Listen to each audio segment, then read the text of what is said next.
Hello and welcome into the GSMC Sports Podcast brought to you by the GSMC Sports Network. I'm your host, TJ Mabardi. Today is Monday, June 24th, and we have a whole lot to catch up on today's episode.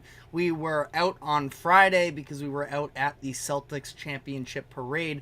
I was at least, and we just put a video up on the YouTube page as well with some highlights from the championship parade, but in that time missed out on a number of different headlines in the NBA, including JJ Redick being hired as the Lakers head coach. So we're going to dive into that, breaking down the trade between the Bulls and Thunder that exchanged Alex Caruso and Josh Giddey for one another. And then we are also going to be touching on some NBA draft topics now that draft week is officially upon us. The Cavaliers this morning signed head coach Kenny Atkinson to be the replacement for JB Bickerstaff, and we have a Game 7 tonight in the Stanley Cup Finals that I want to dive into that as well. But before we get into the show, just a reminder to like, follow, subscribe wherever you keep up with us. To any of our viewers, be sure to use the comment section to give us your thoughts on all of the latest happenings in sports and try and help to make this show as interactive as possible. And if you would like to become a bigger part of the show, you can use the link that is streaming across the bottom ticker, gsmcpodcast.net. If you leave a comment along with a tip or donation, it'll pop up on screen for everyone to see, and anything would be greatly appreciated on that end. So we have to start by diving into a little bit of older news in the Los Angeles Lakers, who on Thursday afternoon solidified JJ Redick to be their next head coach. And this has been a little bit of a long time coming to some degree. Redick was one of the biggest names that was thrown out there, most heavily tied to the Lakers throughout this head coaching search. Now, obviously, we had that whole sort of side quest going on where the Lakers were going after UConn's Dan Hurley, who publicly rejected them. And there was a little bit of speculation whether or not Redick would be okay with coming back into this situation after publicly it was clear that he was sort of the second option or their second choice in all of this. But ultimately, Redick does take the job. It is his first time coaching above the youth level, which definitely has some people concerned, but obviously somebody who just recently retired from the NBA, played 15 years in the league, and has been around basketball even since retiring. So his overall knowledge of the game really isn't in much question here, but is it going to be enough for the Lakers as they look to try and, I wouldn't say, it's sort of a retooling, you could say, of they have been a playoff team the past couple years. They even made the Western Conference Finals in 2023, but there are still a lot of questions as to the legitimacy of what is the ceiling with this group. You have LeBron James, you have Anthony Davis, but there are a lot of question marks outside of that. And, last year with the head coaching situation, Darvin Ham was clearly not the right person to figure out this puzzle. Also a first-time head coach there. Ham just never really seemed to have a good grasp on what the Lakers needed to do. He was playing with the rotations throughout the entirety of the year, whether or not Austin Reeves and D'Angelo Russell could coexist in a starting lineup, having their minutes sort of yanked back and forth. And that is sort of a bigger conversation as to the roster construction in general. But the point being, Ham wasn't enough. What makes us think that JJ Redick is going to be able to elevate the Lakers to this next level? Now, JJ Redick, he gets a 4-year contract with the Lakers, so he's going to seemingly have a little bit of leeway. After 4 years, we'll see if it even is still LeBron and AD in LA.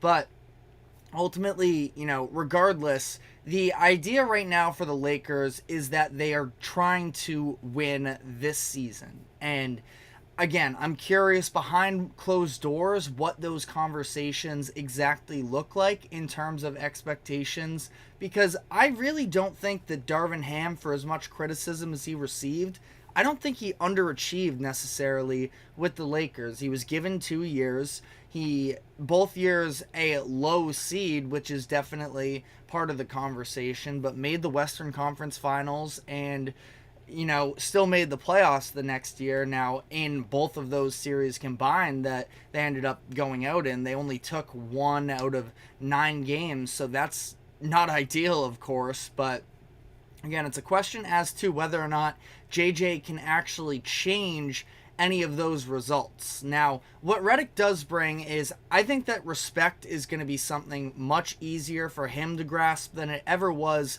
for Darvin Ham. When you talk about a coach coming in with having no head coach experience in the past, and especially in JJ's position here, where his only other coaching history is with a youth team, that is typically a very tough obstacle to overcome, especially when you have some greats on your team, let alone LeBron James, one of, if not the most accomplished basketball player in the history of the game.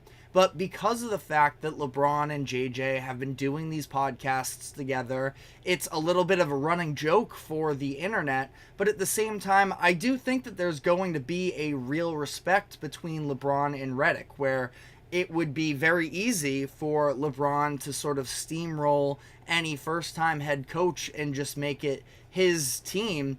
JJ Redick is somebody that I think that he is going to have extensive respect from LeBron James that's going to trickle down the rest of the organization. So that's something that I think is a very big plus. And it's because of the fact that he has very clear knowledge of the modern game in the NBA, considering the fact that he played in the NBA for 15 years, just retired in 2021, and since then has been around the league. So all of these are positive things. I think that JJ Redick does have very good potential to be a successful head coach in the NBA. But I still have reservations in terms of, does this actually solve anything for the Lakers? Where anybody who thinks that Darvin Ham was the sole reason the Lakers lost to the Nuggets last year, I think they're lying to themselves. Maybe if the Lakers had a better regular season, they could have avoided running into the Nuggets in the first round for sure. But either way, I don't think that they were a top 3 team in the Western Conference, and in fact, would definitively say they're not. I know a lot of people, you can interpret it however you'd like, but I believe that the Nuggets, the Mavericks, and the Timberwolves were all definitively better than the Lakers this past year.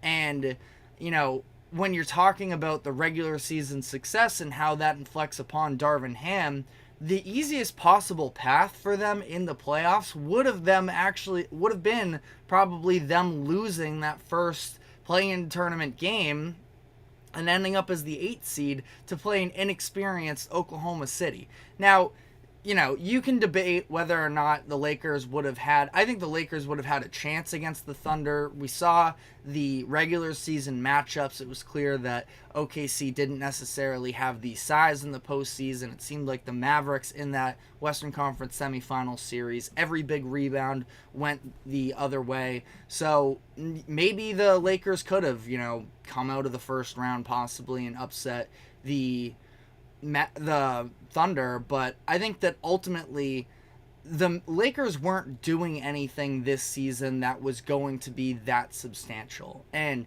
that's because what we saw in the first round when they played the Nuggets was that it was LeBron James and Anthony Davis versus Nikola Jokic, and really a little bit of Jamal Murray, a lot of inconsistency for him in the first round and in the postseason in general. Michael Porter Jr. was actually, the legitimate number 2 option in terms of his efficiency and his scoring output and everything in that series, but it was, outside of the star players, the main core, what do you have? And the Lakers were just entirely outclassed outside of their top 2, where they never really stood a chance. And I would say that in this past playoffs, there was a little bit of a theme in terms of what can you get from your other guys, where more so than ever, and you talk about the Celtics championship in particular, where Jason Tatum is, in my eyes, the best player on the team, but he's not a consensus top 3, top 4. He may not even be top 5 player in the NBA. And you have Jaylen Brown, of course, who's another star in that top 15 to 20 range as well, but not your traditional, star power takeover in the finals. And we saw Tatum and even Brown too, as the playoffs went on, take on a little bit more playmaking responsibilities because they could trust their teammates to knock down these shots. And then you look at the other teams that were powered by their stars throughout the postseason, the Mavericks with Luka, the Timberwolves with Anthony Edwards, even the Knicks with Jalen Brunson. Each of these other teams, we saw incredible individual runs, but why did their teams get knocked out of the playoffs? It was because there wasn't enough help.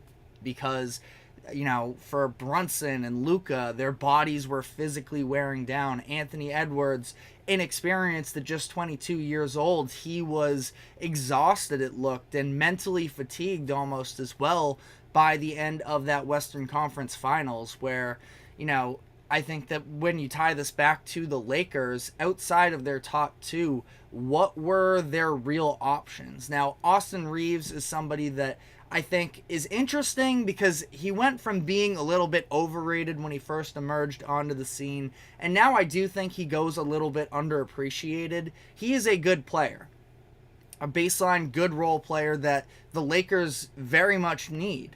But, even outside of that, if he's your third star, that's a little bit of an issue in its own. And then the fact that after Austin Reeves, there really wasn't anything going for the Lakers where they couldn't get help on either side of the ball. It's one thing when you have even a Jared Vanderbilt, who of course spent the playoffs injured. He might have returned at the end of the playoffs. I don't think so, though, at the end of that series, that is. But out of the 8 players who actually got playing time for the Lakers in that first round, half of them shot under 40% from the field, which is just miserable. You can't have that because it gets to this point where, teams are solely locking in on your stars. And again, if you want to sort of talk an overall theme here in the playoffs, for the Celtics, they were fully abandoning shooters other than Luka Doncic and Kyrie Irving when they were trying to shoot from above the break, and they were willing to live with whatever shots went down. Spoiler alert, the majority of them didn't go in. And, the Mavericks are probably going to be out shopping for maybe some supplementary role players. The Lakers absolutely need to as well, because they right now are sort of without depth, or not even that they're top heavy, because it's just those two. It's not even like they have a third star if you're going the sort of super team built model. The Lakers have a lot of issues still, and I do like JJ Redick as a head coaching candidate. Now, I feel like he would be better off probably with an organization that isn't immediately, in the pressure cooker just based off of the job title alone of being the Los Angeles Lakers head coach. But also, again, I'm really curious what those conversations behind the scenes are with the Lakers and JJ Redick during this negotiation of, I wouldn't say a leash necessarily, because JJ Redick understands that this job comes with pressure and that he's going to need to succeed.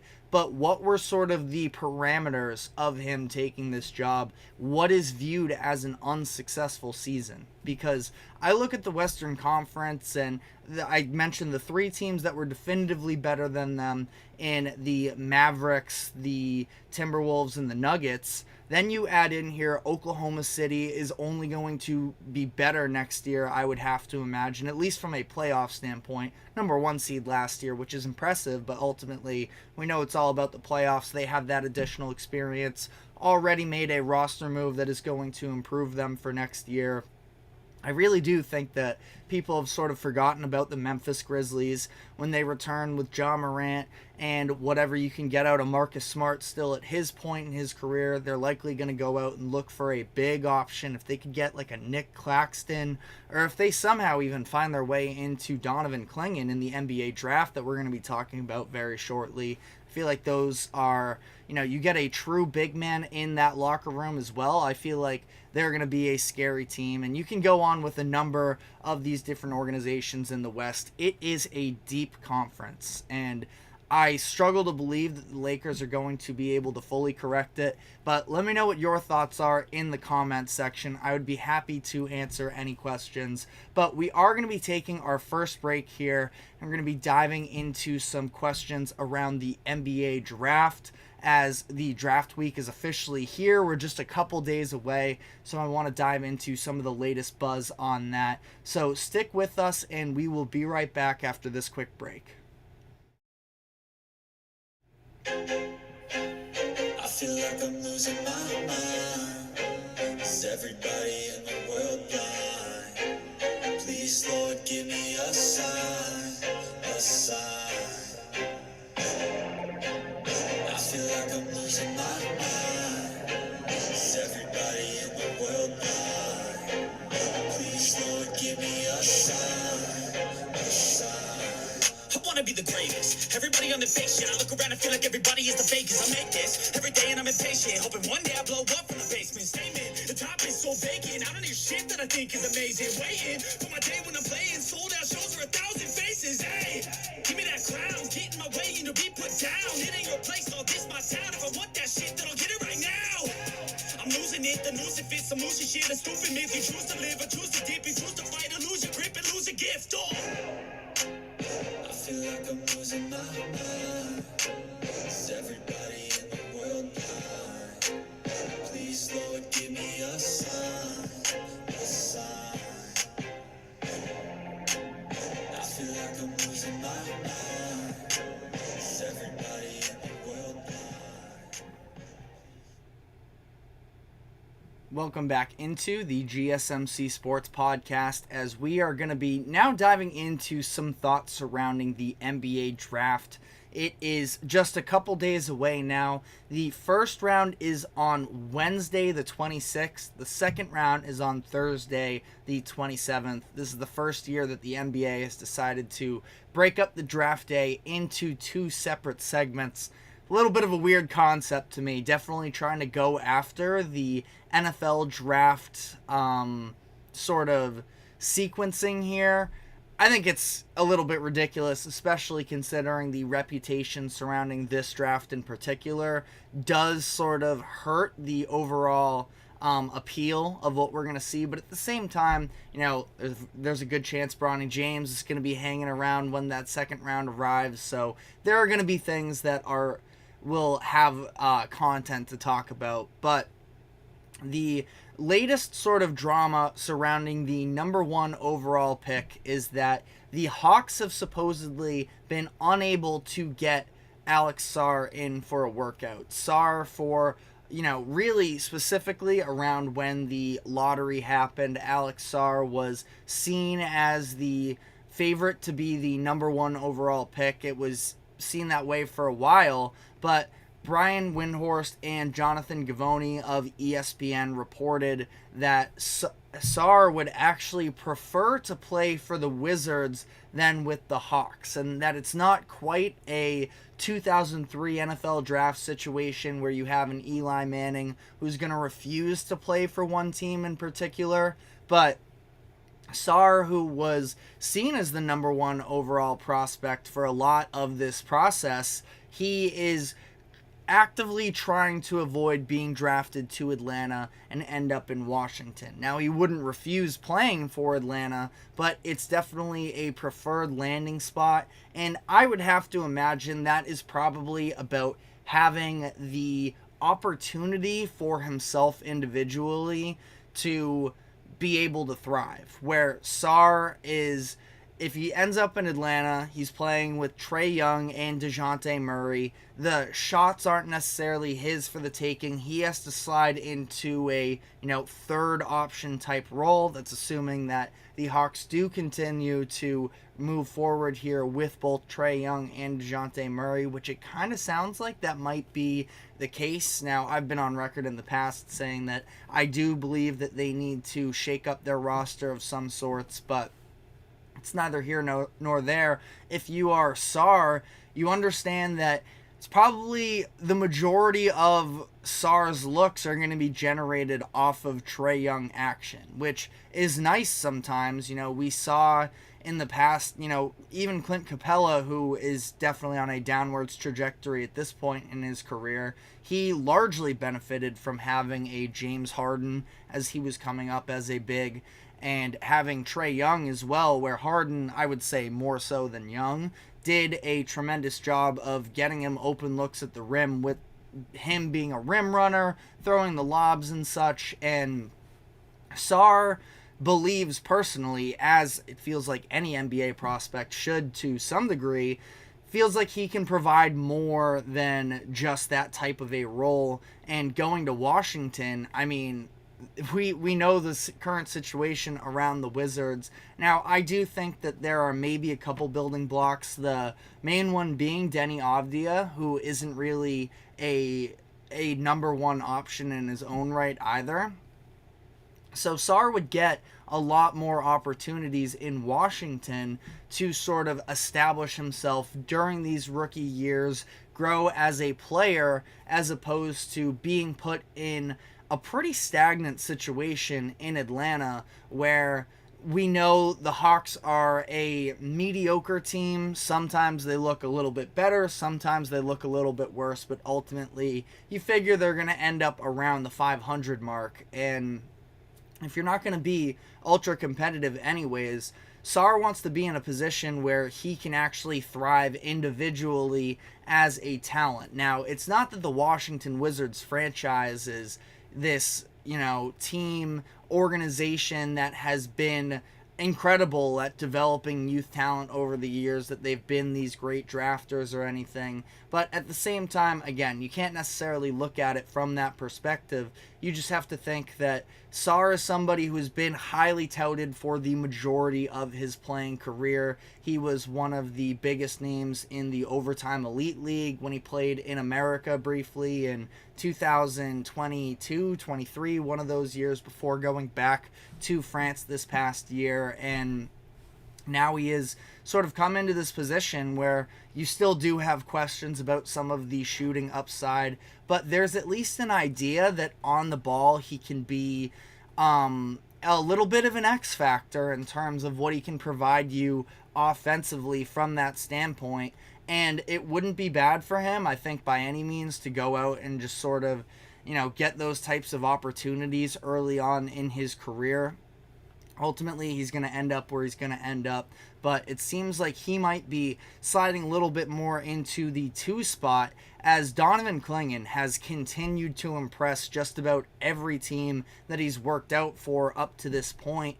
And especially with the reputation surrounding this year's draft, in terms of we really don't know if there's going to be an all-NBA caliber star.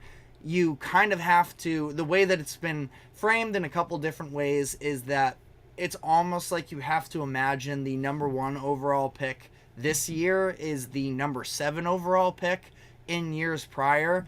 And Donovan Clingan is going to be a productive NBA player to some capacity in my analysis, where I think he does a ton right. We know about the defensive intensity, obviously drops off a little bit when he's on the perimeter, but still can hold his own to some degree. He is tremendous in the pick and roll. I think he has incredible hands, and sort of when I think about the idea of him being drafted number 1 overall, I go back to 2018, where DeAndre Ayton was taken number 1 overall, and he's been solid, I would say, up to this point.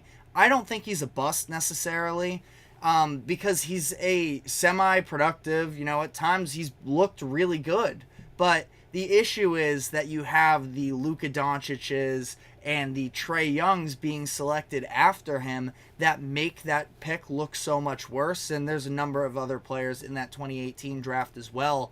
But again, if you're sort of cutting out the idea that there are these, especially with Luka, I still think it's one of the craziest things ever that the Suns didn't take him number 1 overall. They had, I'm blanking on his last name, it was Igor, whatever. He had actually coached Luka overseas. It was his first year in Phoenix. He easily could have, gave the Suns the intel needed to take him, but instead they go with Ayton, and the rest is sort of history there. But when I look at Clingan, I see no reason why he can't be just as successful as DeAndre Ayton, and maybe even have a little bit of a higher upside based off of the difference in motor that we've seen from Ayton throughout his young NBA career, and the way that we've seen Donovan Clingan and really all of those Huskies from last season be just grinders on the court of never really letting up. We've just seen these mental lapses with Ayton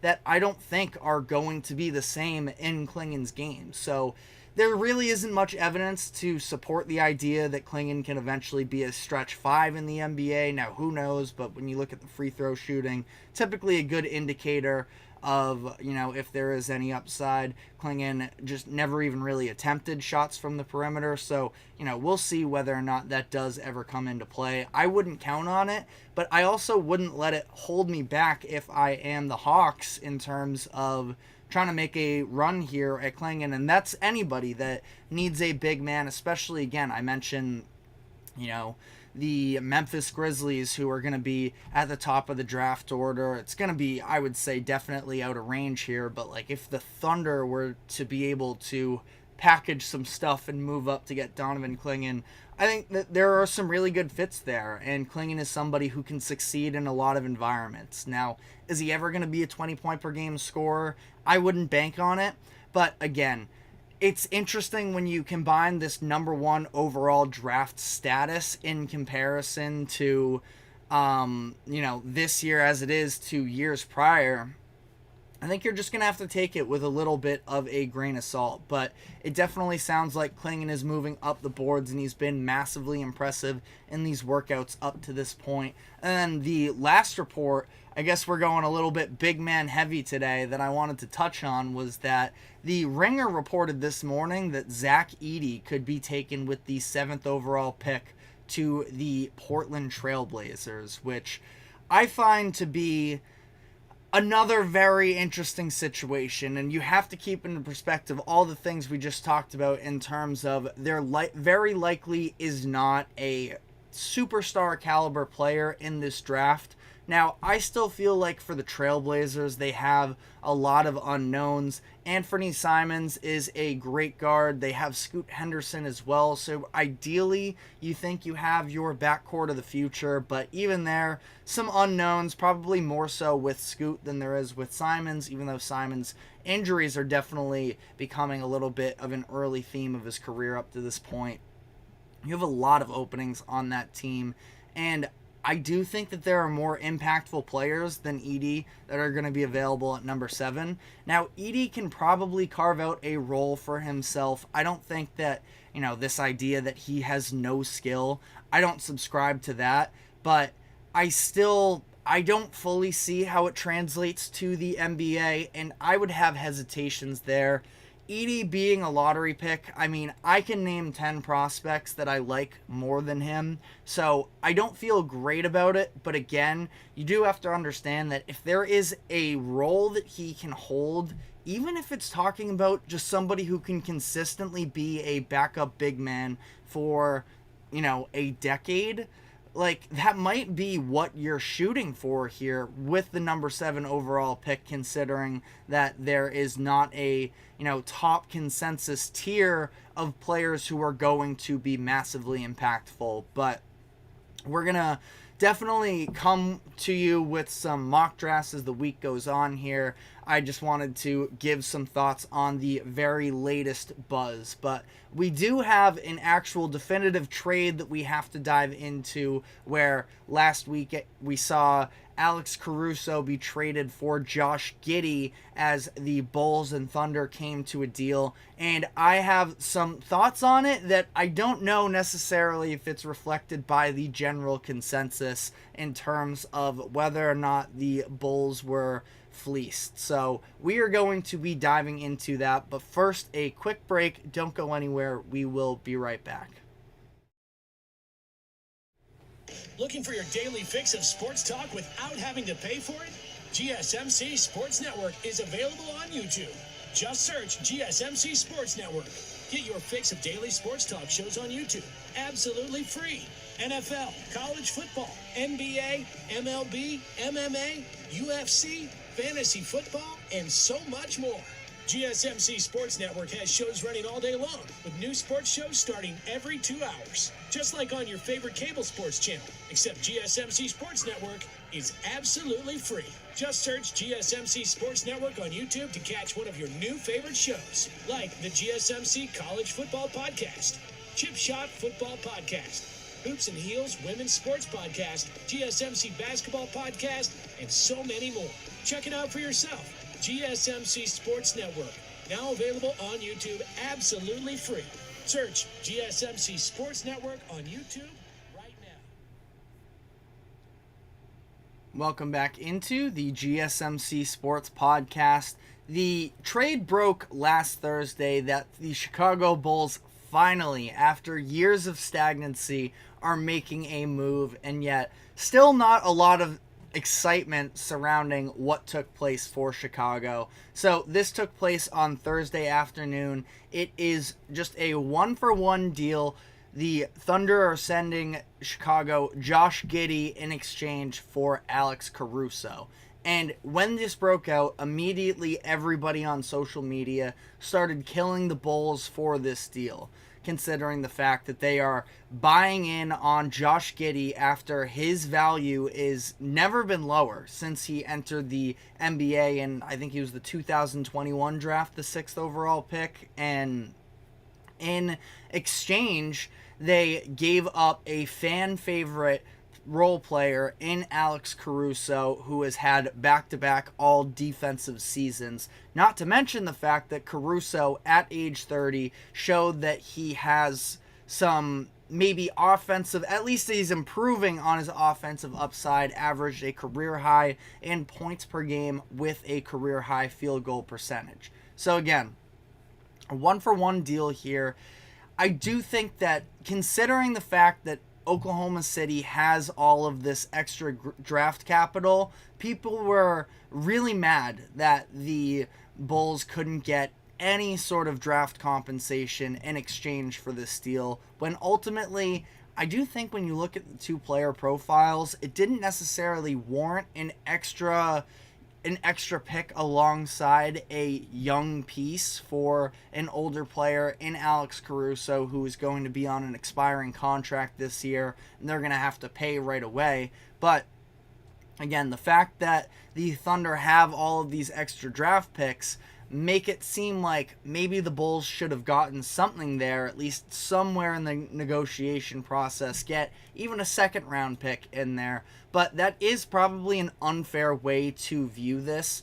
But this is the first player-for-player trade the Bulls have made since 2021. At that point, I believe it was the Lauri Markkanen deal or Nikola Vucevic. It was one of those. So we're going on years where the Bulls have not acquired a player in a trade. And again, the overall perception of this is you are moving on from a fan favorite in exchange for somebody who has some potential character issues. Now, we're not going to dive into all of the off-the-court stuff with Josh Giddey, but he was, again, believe what you would like out of it. He was ruled innocent, no punishment from the NBA or law enforcement, but I do think that incident absolutely has a big impact on the way that we view this trade. And it's something that you are very fair to consider, but if we're talking just from a basketball standpoint, I actually like this deal for the Bulls a lot more than sounds like the majority of people do. People are very caught up on the fact that, especially, this has just been a disastrous year for Giddey, where he had the off-the-court issues, and the last time we saw him, he was borderline unplayable against the Mavericks in the conference semifinals. But I think that if you can look past that to the point where, Giddey had sort of been outshined in his original situation where he was supposed to come in as the true point guard for Oklahoma City. He was going to be an on-the-ball guy, and Shai Gilgeous-Alexander, rightfully so, because he is miles better than Giddey, but SGA sort of came in and took away that responsibility, and Giddey had to be a little bit of a stand-in-the-corner guy, and that was just never going to work. We understand the shooting is a massive weakness for Giddey, so that's why when you look at the Mavericks series, he was almost the perfect player for the Mavericks to go up against, where their whole defensive strategy was, we're going to protect the paint and we are going to massively help off of a non-shooter to put our center just camping in the paint. And that's exactly what they did. Giddey never made them pay, and it wasn't just him. We also saw, that Thunder team that was incredible three-point shooting during the regular season. They just didn't necessarily have that in this series, and, it was just a really bad look for Giddey, and it was clear that they were going to have to part ways. Now, it sounds like behind the scenes, what sort of forced this deal to get done is the Thunder had proposed that Josh Giddey was going to come off of the bench next year as the sixth man, and Giddey he wasn't bought in on that idea. He wanted to be traded, and for the Thunder, I think everybody is consensus agreement that this is a pretty great deal for the Thunder, where you add, an elite perimeter defender and somebody who can knock down his open looks in exchange for a piece that clearly didn't fit into what they were trying to run there last season. And, they needed a little bit more of some veteran presence possibly. And again, Giddey is going into his age 22 season. So as much as it's an upgrade for the Thunder, I like, at least, it depends on where the Bulls choose to go from here. If they commit to a rebuild, though, I see no reason why Josh Giddey can't be a centerpiece of what they continue to build. Like, Giddey as an on-the-ball, ball handler in terms of his playmaking and everything, and I know there's the clip of, his errant passes that's going viral right now, but Giddey was a really good player for his first couple years, and at 22 years old, I'm just not going to be ready to fully write him off, especially after seeing a bunch of the high flashes. Now, again, it depends on what the Bulls are going to do here, because they have been content with being mediocre for a number of years now. It's almost like the organization just wants to continue selling out tickets because they're in Chicago. They know they have an extremely loyal fan base. They're in the conversation as to making the playoffs, but 2 years in a row now, they have exited in the play-in tournament, which is disappointing. Of course, if you're a Bulls fan, I'm sure you're entirely frustrated with it. Just pick a direction. And I do think that this is a step in the right direction for the Bulls if they are going to choose and commit to playing out a rebuild here, where there's a ton of top-end talent actually in the 2025 class. Obviously, if you're a Bulls fan, you don't want to be thinking about 2025 rookies right now, but do you want to think about another 3 years of watching DeRozan, LaVine, and Vucevic playing alongside one another? I just don't think that that's going to get you anywhere. Now, DeMar is an upcoming free agent, so for the right price, I still think DeRozan is a productive NBA player and that he can fit in and contribute to winning basketball in a number of different places. Now, as good as some of the clutch stats were, I also felt like last year it was driving me a little bit crazy how much everything revolved around him, and yet there were a number of times where he was able to shine. So I don't know, I just feel like I can see that translating to an actual winning team other than this mediocre Bulls team. And you probably want to dump Vucevic as well. Zach LaVine, on the contract that he's currently on, maybe it sounds like they've been making calls relentlessly to try and make sure that to try and dump LaVine, get anything they can for him, and potentially lean into this rebuild idea. Now, with Levine coming off of this injury, his stock has probably never been lower. And unlike Giddey, who's on this rookie deal, who now the Bulls are going to have control over for the next 5 to 6 seasons if they would like to. With Levine, he is 30 years old-ish, and he has all of these years at an extremely expensive price, and no team is going to be just sort of semi-willing to take that on, especially under this new CBA where you get penalized so heavily for the second threshold of the luxury tax situation. So that he's probably somebody they look to move if they are going to move him around the trade deadline or so, hope that he can build up some of that stock once again. But I really don't mind this trade whatsoever for the Bulls. Again, I understand for PR purposes, for a couple different reasons, it is not a super exciting move, especially when you're coming off of 3 years now, basically, where they haven't made an actual trade in terms of, acquiring a player. That it definitely feels like it's a little underwhelming when you have zero draft capital attached when you're making a deal with the team that has basically half the league's draft capital.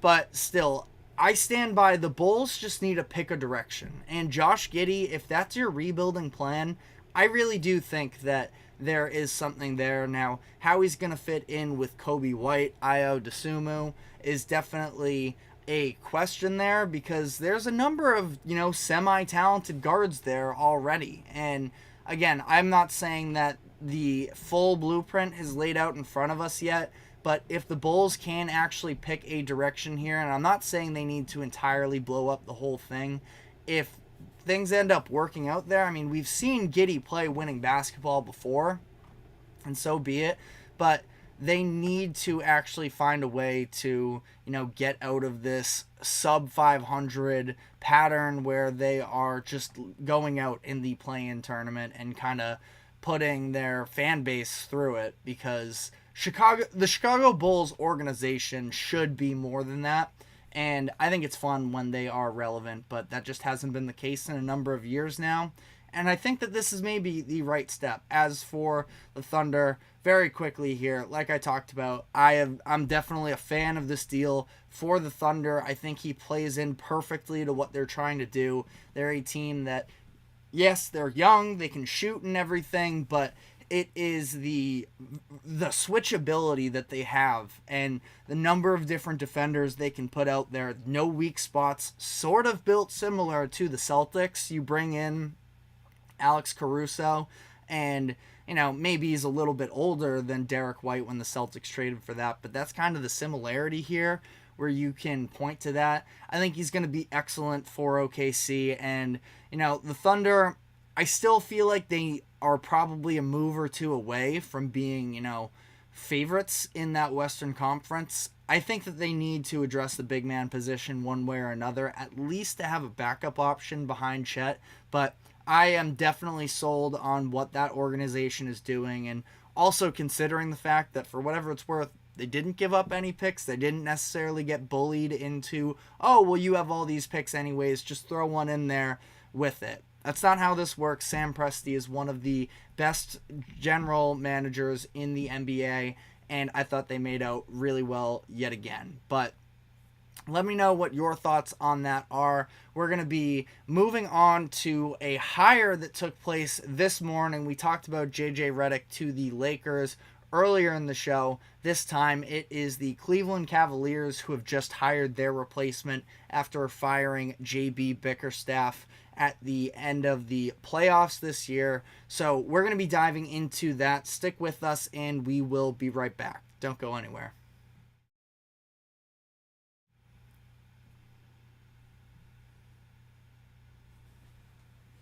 For the best and latest podcasts available anywhere, go to the podcast app on your cell phone and type in GSMC to access free content-rich podcasts on health and wellness, book reviews, sports, entertainment, relationships, social media, movies, technology, finance, and even weird news. Subscribe and download the GSMC Podcast Network's family of shows Available everywhere podcasts are found.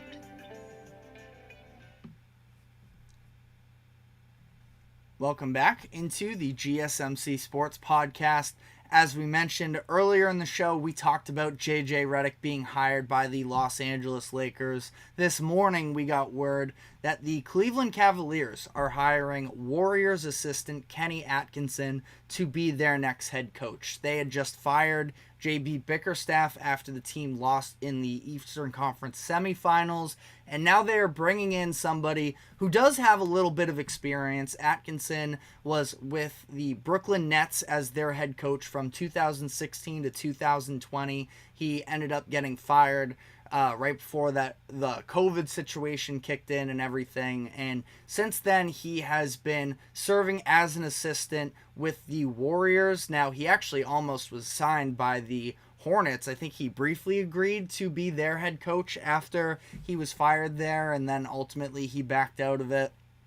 Has had some learning experiences under Steve Kerr in this Warriors front office, and now, I mean, all things considered, a much better situation to come into in Cleveland than if he were to go to Charlotte. No offense, Hornets fans, but, you know, a lot more overall talent on the roster, and it's still going to be difficult, I think, for the Cavaliers to figure out how they want to play this whole thing. Now, it sounds like they are getting towards a place where they can actually re-sign Donovan Mitchell to a contract extension. That has been a big question, really, ever since the Cavaliers traded for him when we knew this expiring contract was eventually coming.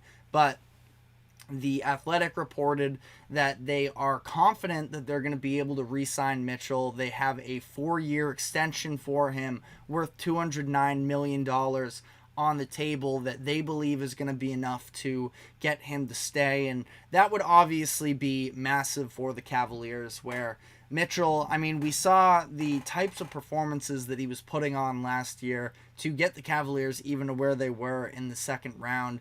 His incredible performances in games 6 and 7 of their first round series against the Magic, and then he was a massive factor scoring wise in those first couple games of the Boston series in the next round. And it seems like for the Cavaliers, you know, Donovan Mitchell, is he this flawless superstar? No, but he is absolutely in that top tier of players that can continue to make you competitive. Your floor is always going to be higher when you have a player like him on the court. Now, it's going to be a question as to how to balance him and Darius Garland, where that is one of the other big questions with this organization, is how are they going to be able to balance the 4 players that they have in Donovan Mitchell and Darius Garland for starters there, where just a couple weeks ago we had reports that Darius Garland could potentially ask out if Donovan Mitchell does sign this long-term deal. Now, there's been a little bit of refuting that to the public, but we won't have any definitive answers really until we see what happens with Mitchell in these contract negotiations with the Cavaliers. Now, if I'm the Cavs, I am leaning towards keeping Mitchell as opposed to Garland. Now, I'm not out on Garland by any means. He is still another very young player that should have a bright upside for years to come. He already was an all-star once, and I think it was 21 or 22. It was right before Mitchell came over in that deal with Utah. And I think that, you know, for the Cavs in this situation, Garland is an awesome piece, and I know that the stock on him is probably a little bit lower because he really struggled in the playoffs this year. But another situation, we just talked about Giddey in the last segment, where, you know, everybody's so down on him, his value's at an all-time low. Garland is in a similar situation. I think that Garland has a higher chance of being, you know, the sole centerpiece of a rebuild with a team, but, you know, he struggled with a fractured jaw during the regular season, and then he came back, and he's just never been comfortable alongside Mitchell. And I do think that Mitchell, we saw some of the flashes of it in that series. I believe it was, I think it was against the Magic at the end of that series, but a little bit in the Boston series as well, where Mitchell was extremely supportive of Garland, saying, I need you to be a part of this with me. And again, the results never necessarily were there, but I do think that it can be a repairable relationship if they both want to make it work. Now, developing some sort of way to have them be able to play off of each other maybe a little bit more is something that is still to be seen in terms of off-ball creation. What are they going to do in terms of, are they going to stagger their minutes and whatnot? It's going to be a job for Kenny Atkinson to be able to try and solve this issue. It's interesting because when you look at Atkinson's history, at least as a head coach when he was with the Nets, there were a number of different guards during those years where, you know, they were balancing one another, and they aren't. It was D'Angelo Russell when he made the All-Star game when he was with the Nets. Karis LeVert was playing really well at that time. Same with Spencer Dinwiddie. It was these three guards that were all sort of sharing looks and opportunities, and it balanced out really well. So I wonder if there is anything that Kenny Atkinson can take from that to put it in this situation here. Also, you know, you talk about, he also just spent some years with the Warriors as well, one of the most collaborative teams, one of the more unselfish teams in recent NBA history. Maybe there's something to that as well, but it's obviously only one half of the issue. Jared Allen and Evan Mobley is the other part of that, where Mobley, unless he's going to become a stretch big, which I do think that there are some things you can point to in terms of whether or not he will ever be able to develop a little bit more range to his game, I still just don't see necessarily how you are able to fit the two of them together. Now, this might be a situation where Cleveland, they understand they have these 4 all-star caliber players, and they just want to see if under a new head coach they can make things work, and maybe they kick the can a little bit further down the road. Maybe that's the way to go about it. I think that, you know, if it weren't for Atkinson coming into this situation, I would say 100% you have to move at least one of them, probably at least 2 of them. Now, I don't want to necessarily, you know, push anybody out the door before, you know, if Kenny Atkinson feels confident that he can make it work. Again, there's a ton of talent on the roster. Might be worth giving it a try. I just feel like we sort of know how this is going to play out.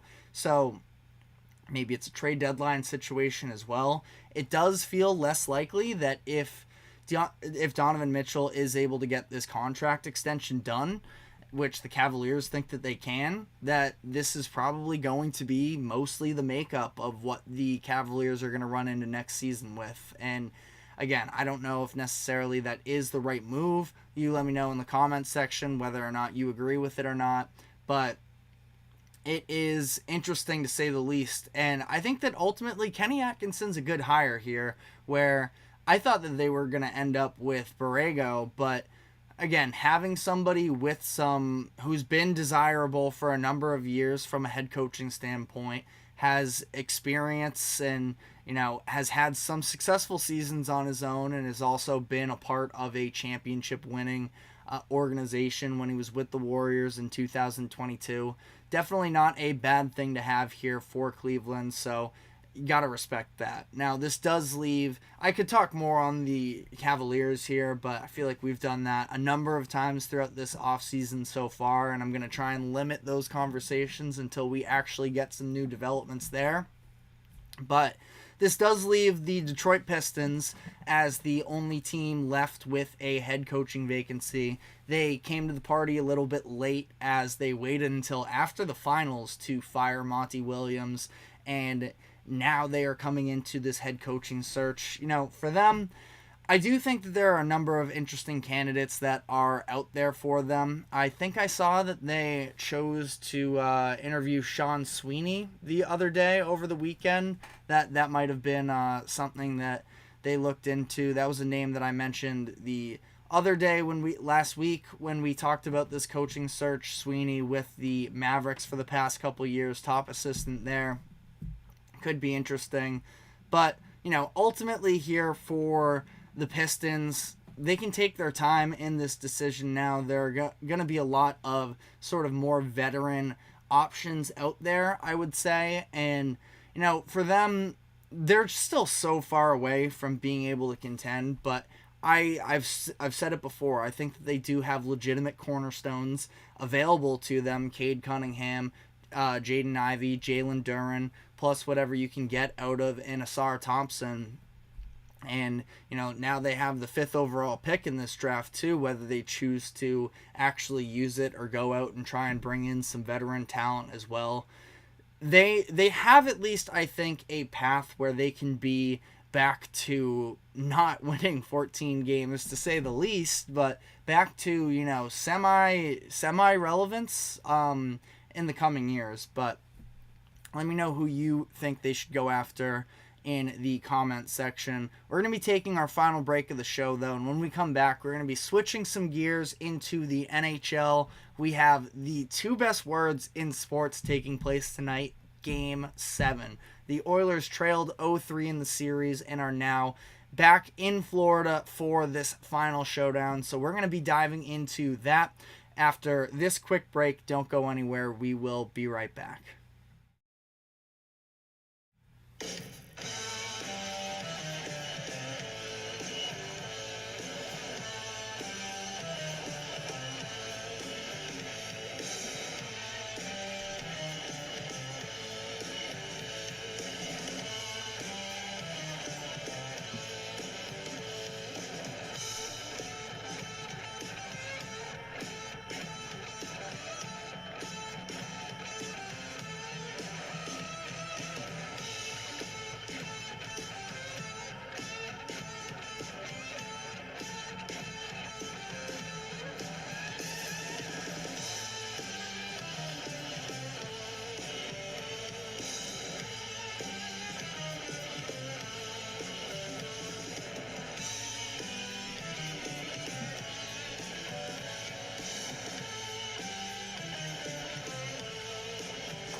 Welcome back into the GSMC Sports Podcast, as we are going to be previewing a Game 7, as on Saturday night, the Edmonton Oilers this was Friday night? The Oilers forced a Game 7 in the Stanley Cup Finals with their 5-1 victory over the Florida Panthers.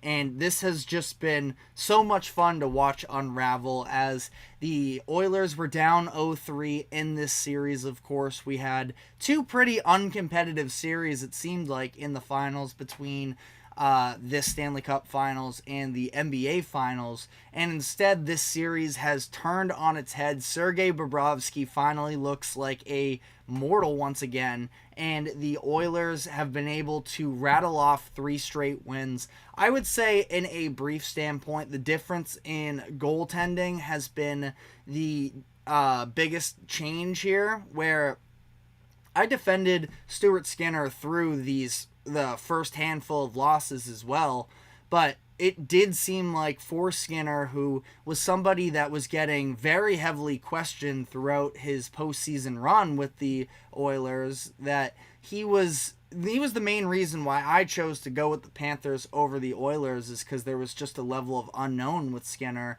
as opposed to Bobrovsky, who is playing some of the best hockey of his life in the Eastern Conference Finals and really the playoffs as a whole, but especially dueling Igor Shesterkin of the Rangers and being able to come out on top in that one was extremely impressive. And now Skinner had his back up against the ropes a number of times here throughout this postseason, as recently as the second round when they trailed 3-2 against the Canucks. He has played his best hockey in those types of games where there's been pretty much no margin for error, and it's just really encouraging to see for him the way that he's been able to turn around this postseason. And again, Bobrovsky, who had gone 12 of 13 games, I believe it was, to start this postseason, allowing 2 goals or less, and now we're looking at 3 straight where he has allowed more than that, and it brings us to Game 7 in Florida. This is actually, interestingly enough, going to be the first Game 7 in all of American sports since COVID took place. So among the in the finals, I should say specifically. But Stanley Cup Finals, NBA Finals, the World Series, none of them have gone 7 games since COVID. And now, I mean, you're talking about a situation where obviously this one's in Florida. You know, fans are absolutely back, and it starts with the Oilers. I mean, just such an incredible atmosphere there in Edmonton that it's for almost their crowd alone, their must see. And then you take into consideration as well the fact that Connor McDavid, the best player in hockey, is on that side. But speaking of these best players, I thought that it was an incredibly important game on Friday night for Leon Draisaitl, who was just absolutely tremendous in that first period. He was in on the play, the goal in the first period from Warren Foegele, and they're going to need Draisaitl to, come through here. They also got a Zach Hyman goal as well in the second period of this game. Hyman's been the leading goal scorer of the playoffs so far. He had 1 goal in Game 5 that sort of came on, you can say to some degree, a little bit of a fluke, where it was off of I think it was the Bouchard slap shot at the top of the zone that just sort of happened to, not even off of his stick, but just off of his elbow, end up finding its way into the back of the net there. So good to see Hyman get on the board as well, and this Oilers team just seems like it is, really hitting its stride here at the biggest possible moment. And ultimately, on the other side of this, it was probably after that Game 5 that the pressure was really on Florida. Now, going back into that Edmonton crowd in Game 6 seemed like it was going to be a very tall task anyways, but still, now to be back here in Game 7, they are very tense. It's clear from, Maurice, the way that he's been talking to the press since then. And I do actually want to go back briefly here to Game 6, where the biggest play there was the Oilers deciding to challenge the offsides call on the Barkov goal that would have made the game 3-1 and would have kept it a little bit more alive. And especially coming right off of an Edmonton goal would have been a huge shift in that game, but instead, just by inches, it was offsides. It's one that Paul Maurice said he would have never challenged in that instance, and ultimately the Oilers end up getting it there. That was really the biggest moment where it seemed like there was some doubt that the Panthers could potentially, win this in a heartbreaking way against the Oilers, but ultimately, that goes the other way, and I know that a lot of people aren't necessarily thrilled with making that call in that moment. We have this argument, it feels like, in sports just about every other week of how can you make that call in that moment. It was the right call, and I'm very glad that the refs decided to let it slide in that moment, and let the play go on, because there's no way the human eye in that moment was going to be able to properly distinguish that was offsides. But it was a great call to challenge there. And for Edmonton, it really helps that they have a dominant penalty kill as well, that even if you get it wrong, Florida scored, I believe it's just 1 goal on, we're maybe looking at 19 tries now in this series. It's something along those lines, and it's just been, unbelievable. Special teams was going to be the key of this series, and, we talked about whether or not Edmonton's power play was officially back after Game 5, where they scored 2 there. They went 0 on the power play on Friday night. So again, neither power play has necessarily had all too much success in this series, but Edmonton just looks, untouchable in terms of their penalty kill, and that's really hurt the Panthers, because on the other end, they've just had a couple slips, and not just that, but they have allowed multiple shorthanded goals along the way as well. And so when you're being outscored while on the man advantage, that's obviously a recipe for disaster.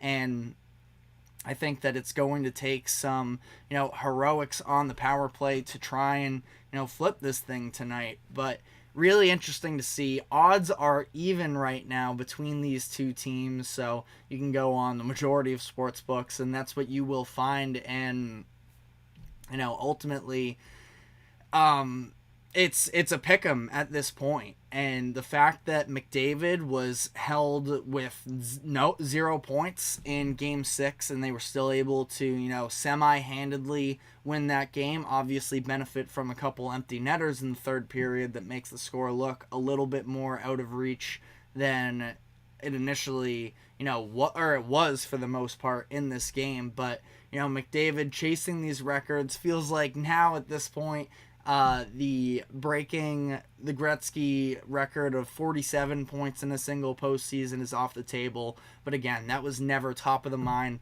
for Connor McDavid. It has been all about winning. And the Oilers are now knocking on the door here, and should be really exciting to see. Again, I don't think that there is a better program right now that would be fit to take this 0-3 comeback all the way. I've just been such a huge fan of everything that Edmonton has put out there on the ice throughout this postseason run. And that, all of that being said, I do feel like there is a level of pride that the Panthers aren't necessarily given credit to, where last year it was all about this unfinished business because they ended up beating the record regular season Bruins and going all the way to the finals, only to get, I don't know if curb stomped is the right way to put it, obviously, but they lose that series pretty handedly, and they come back and build up this massive lead. We know this is an incredible hockey team, that there's a reason they were in this position. There's a reason that they were up 3-0 to start this series. They are really good, but we just haven't necessarily seen either the star power necessarily come through in the way that they have up to this point. We've seen the defensive breakdowns. Again, little stuff, but when you get burned on multiple shorthanders because of the over-aggression, I mean, we have seen the Panthers be so aggressive all, the past couple postseasons, and they can't abandon that process all throughout, but they're definitely playing tight right now, and I do give them a good shot here at home, just sort of reset. But from a fan viewing perspective, I would love to see Connor McDavid be the first person to come back down 0-3 in the Stanley Cup Finals in the modern era. Obviously happened in the 40s as well with the Toronto Maple Leafs, but this has a really special chance here, and it's going to be the biggest thing in the sports world tonight is this Game 7 matchup. So stick with us tomorrow, as we will be giving you a recap of a Stanley Cup Finals winner. But that is all the time we have for today. Thank you very much for tuning into the GSMC Sports Podcast. Thank you to the GSMC Sports Network for allowing us to host this show. Remember to like, follow, subscribe. Be sure to check us out on social media as well for more exclusive short content. But we will be back tomorrow afternoon, 2 o'clock Eastern, and we will see you then. Take care.